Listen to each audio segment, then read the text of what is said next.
Boa noite, pessoal. Acabando o consultório, foi uma tarde agitada por aqui, vários atendimentos. Eu vou falar para vocês hoje sobre uma cirurgia que eu gosto muito de fazer, a qual eu me dedico muito, que é a cirurgia das mamas. Mais especificamente, a mamoplastia de aumento, ou a cirurgia das próteses de mama. Essa é uma cirurgia que ela é indicada para aquelas pacientes que têm hipomastia. Hipomastia é quando há um hipodesenvolvimento do tecido mamário e há um aspecto que é esteticamente desagradável. Então, aquelas pacientes que se incomodam com o tamanho da mama, acham que a mama é muito pequena, podem ser submetidas a um aumento mamário. Normalmente utilizamos implantes mamários para realizar esse aumento. Então, esses implantes eles têm diferenças entre eles em relação ao formato, podendo ser em gota, podendo ser em cone ou podendo ser redondo. Em relação à texturização, a superfície do implante, eles podem ter uma macrotextura, como é o exemplo dos de poliuretano, passando por implantes texturizados, microtexturizados, nanotexturizados e implantes lisos, os quais usamos muito pouco aqui no Brasil. Além disso, esses implantes eles variam em relação à projeção. Eles podem ter uma projeção moderada, uma projeção alta e uma projeção super alta. Com o aumento da projeção, normalmente há uma redução da base. Então, normalmente esses implantes super altos, eles são indicados para aquelas pacientes que são mais magrinhas, têm um tórax mais estreito e nas quais a gente deseja ter uma maior projeção da mama. Aquelas pacientes que têm um tórax mais largo, nós temos uma preferência por não utilizar os implantes super altos e sim os implantes altos ou até moderados, para que eles possam preencher todo aquele tórax da paciente, possam empurrar o tecido mamário para o meio para que a paciente tenha um bom colo, um bom decote. A escolha do tamanho do implante mamário é uma escolha conjunta entre o médico e a paciente. A gente leva muito em consideração aquele tipo de resultado que o paciente deseja, né? O que ele almeja e o que ele tem de perspectiva para o futuro, né? O que ele pensa de novas cirurgias no futuro. Além disso, da parte do cirurgião, o que a gente leva em consideração são as medidas da paciente. Largura torácica, comprimento torácico, relação tórax-abdômen, qual que é a base da mama, a distância que há do mamilo até o sulco mamário, além do pinch test, que é a quantidade de tecido mamário que essa paciente apresenta. Então, baseado nesses critérios, nós podemos ter mais ou menos por base o volume de implante que é o adequado para essa paciente. É importante compreender que os padrões de beleza eles mudam ao longo das décadas e dos anos. Então, nem sempre o que é considerado belo hoje será no futuro. Então, isso é uma coisa que tem que estar no consciente das pacientes, das mulheres e também dos cirurgiões plásticos que tratam esse tipo de problema, para que a gente não construa algo que não seja natural. Então, como eu disse anteriormente, não há um padrão de beleza definido para as mamas, né? A mama bonita é aquela que se adequa ao corpo, às vontades, à cultura de cada paciente.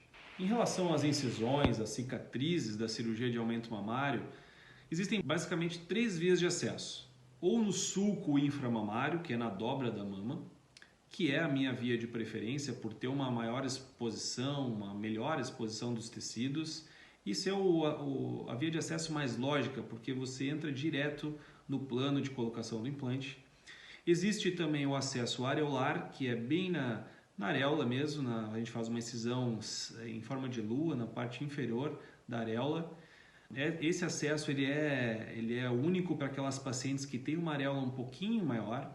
E também há o acesso axilar, na qual a cicatriz fica escondida na axila.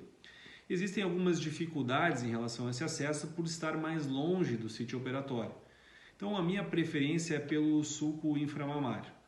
Existem basicamente três planos de colocação dos implantes mamários. Esses implantes eles podem estar numa posição acima do músculo, num plano subglandular, abaixo da glândula mamária, ou num plano subfacial, abaixo da fáscia do peitoral maior, ou num plano submuscular, na qual eles estão abaixo do músculo peitoral maior. Essa é a técnica de minha preferência, porque eu acredito que os resultados normalmente ficam mais naturais. Quando temos aquela paciente que é bem magrinha, que não tem nada de tecido mamário, essa com certeza é a via de preferência. Aquelas pacientes que têm algum tecido mamário, elas podem sim ser submetidas a um procedimento de inclusão de implante num plano acima do músculo. Nesse caso, a minha preferência é o uso do plano subfacial. Quando utilizamos o plano submuscular, temos a preferência pela técnica Dual Plane. A técnica Dual Plane nada mais é do que a liberação da porção inferior do músculo peitoral maior para que haja uma cobertura da parte superior do implante pelo músculo e a parte inferior do implante vai ficar em contato com a glândula.